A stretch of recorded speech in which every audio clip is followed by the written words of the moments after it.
بسم اللہ الرحمن الرحیم۔ السلام علیکم۔ آج ہم بات کریں گے سندھ کے چھٹے بڑے شہر میرپور خاص کے بارے میں اور جاننے کی کوشش کریں گے یہ شہر کب، کیسے اور کس نے آباد کیا۔ میرپور خاص کا خطہ ہزاروں سال سے آباد ہے، جس کا ثبوت بدھ مت کے دور کی بستی کہوج و دڑو اور مختلف ہندو مندروں کی کھدائی سے ملتا ہے۔ ان کی باقیات اب بھی باقی ہیں۔ گپتا خاندان سے تعلق رکھنے والے ہندو دیوتا برہما کا مشہور کانسی 5ویں یا 6ویں صدی کا کانسی یہاں سے نکالا گیا ہے۔ یہ برہما کی قدیم ترین دھاتی شبیہ ہے۔ اسے گپتا دور کے ایک بے پناہ فنکارانہ تخلیق کے طور پر بیان کیا گیا ہے۔ 712 عیسوی میں یہ علاقہ محمد بن قاسم کی فوج نے فتح کر لیا۔ عرب افواج کے ذریعے اس وقت کے دارالحکومت اروڑ پر قبضہ کے بعد محمد بن قاسم ہندو سرزمین پر کامیابی سے قبضہ کرنے والے پہلے مسلمان بن گئے، جس نے جنوبی ایشیا میں مسلم حکمرانی کا آغاز کیا۔ تالپور خاندان 1783 عیسوی میں ہالانی کی جنگ میں کلہوڑا خاندان کو شکست دے کر سندھ کو فتح کیا، اور میر فتح علی خان کے دور میں سندھ کو 3 چھوٹے علاقوں میں تقسیم کر دیا گیا، جس پر تالپور خاندان کے افراد کی حکومت تھی۔ تینوں علاقوں کا مرکز حیدرآباد، خیرپور اور میرپور خاص کے ارد گرد تھا۔ میر علی مراد تالپور کے ماتحت خاندان کی منکانی شاخ کو 1801 عیسوی میں میرپور خاص کے آس پاس کا علاقہ وراثت میں ملا، اور 1806 عیسوی میں نئے دارالحکومت کے طور پر کام کرنے کے لیے میرپور خاص کے نئے شہر کی بنیاد رکھی۔ میرپور خاص 1843 عیسوی تک تالپور میروں کا دارالحکومت رہا۔ جب چارلس جیمس نیپیئر کی سندھ فتح اور 24 مارچ 1843 عیسوی کو میدان جنگ میں میر شیر موہن تالپور کی شکست کے بعد سندھ کو ایسٹ انڈیا کمپنی کے تحت برطانوی ہند سے الحاق کر لیا۔ سندھ کی ریاست کے لیے ان کی شاندار لڑائی کی وجہ انہیں سندھ کا شیر کہا گیا۔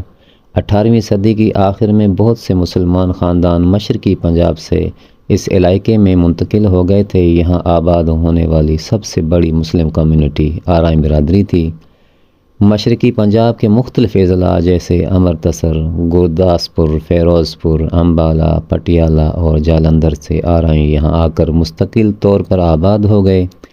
میرپور خاص کے قریب سکھوں کا ایک غیر استعمال شدہ مندر ہے، جس کا نام گردوارہ پہلی پتشاہی ہے۔ اس جگہ پر بنایا گیا ہے جہاں سکھ مت کے بانی گرو نانک نے روایتی طور پر اپنے پیر رکھے تھے۔ بعد میں سندھ کو نوآبادیاتی بمبئی ریزیڈنسی کا حصہ بنا دیا گیا، اور میرپور خاص اس کا حصہ تھا۔ عمرکوٹ کو تھر اور پارکر ضلع کا ضلع صدر مقام بنا دیا گیا تھا، اور میرپور خاص کو اس وقت تک نظر انداز کر دیا گیا جب تک کہ جودھ پور بیکانیر ریلوے کی لونی حیدرآباد برانچ اس قصبے میں سندھی ریلوے کی ذیلی کمپنی تھی۔ 1900 عیسوی میں جمڑاؤ کینال کے کھلنے سے میرپور ضلع کو ضلع کے باقی شہروں سے الگ کر دیا گیا۔ اسے 1901 عیسوی میں میونسپلٹی بنایا گیا۔ 20ویں صدی کے اختتام پر قصبے کی آبادی 2787 تھی، جس کی کثافت 182 افراد فی مربع میل تھی۔ تاہم ضلع میں مجموعی طور پر آبادی 1851 عیسوی میں 27,866 سے بڑھ کر 1901 تک 37,273 تک نمایاں اضافہ دیکھنے میں آیا۔ سروے کے دوران میرپور خاص میں پیدا ہونے والی کپاس کو ملک میں بہترین سمجھا جاتا تھا، اور انگریزوں نے اس کا فائدہ اٹھا کر دیگر ممالک کو برآمد کیا تھا۔ 1947 عیسوی میں پاکستان کی آزادی کے بعد ہندوستانی سرحد کے ساتھ قربت کی وجہ سے میرپور خاص پاکستان میں پناہ گزینوں کا خوش آمدید کہنے والا پہلا شہر بن گیا۔ اس نے راجستھان سے صوبہ سندھ تک جانے والی پہلی ٹرینوں کے لیے ایک بنیادی ریلوے جنکشن کے طور پر کام کیا۔ برٹش انڈیا کی تقسیم کے نتیجے میں شہر کی زیادہ تر ہندو آبادی کا بڑے پیمانے پر اخراج ہوا۔ حالانکہ سندھ کے زیادہ تر حصے کی طرح میرپور خاص نے پنجاب اور بنگال میں ہونے والی بڑے پیمانے پر فسادات کا تجربہ نہیں کیا تھا، مگر مجموعی طور پر 1947 سے 48 کے درمیان پورے سندھ میں 500 سے کم ہندو مارے گئے، کیونکہ سندھی مسلمانوں نے اپنے ہندو پڑوسیوں کے خلاف ہونے والی کوششوں کی بڑی حد تک مزاحمت کی۔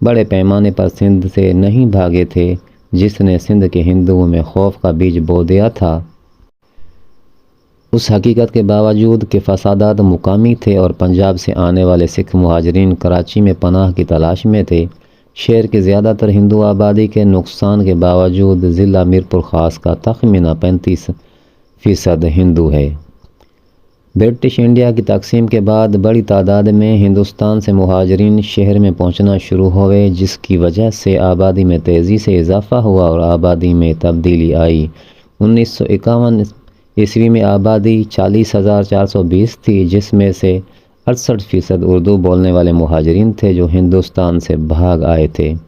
1961 ء کی مردم شماری میں مزید آبادی بڑھ کر 60,861 ہو گئی۔ ضلع تھر اور پارکر کو تقسیم کر کے 1990 ء میں تحصیل میرپور کو تعلقہ ڈگری کوٹ غلام محمد میرپور خاص حسین بخش مری سندھڑی جھڈو شجاع آباد تعلقہ پر مشتمل ایک ضلع کا درجہ دیا گیا۔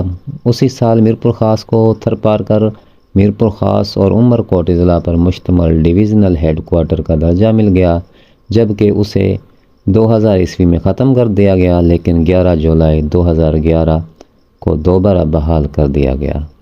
میرپور خاص کے مشہور مکانات میں چٹوری قبرستان، تھر پارکر آرٹ گیلری، جھیل میرپور خاص، ڈولفن واٹر پارک، کہو جو دڑو، چاندنی چوک جسے اللہ والی چورنگی بھی کہتے ہیں، جامع مسجد، ہندو مندر، Nazir Hussain park, ladies and children park, Gulistan Baldia, Gama stadium, Noorani Masjid, Shahi Bazaar, Firdous cinema, Baldia shopping centre, palace cinema, Tasveer Mahal cinema شامل ہیں۔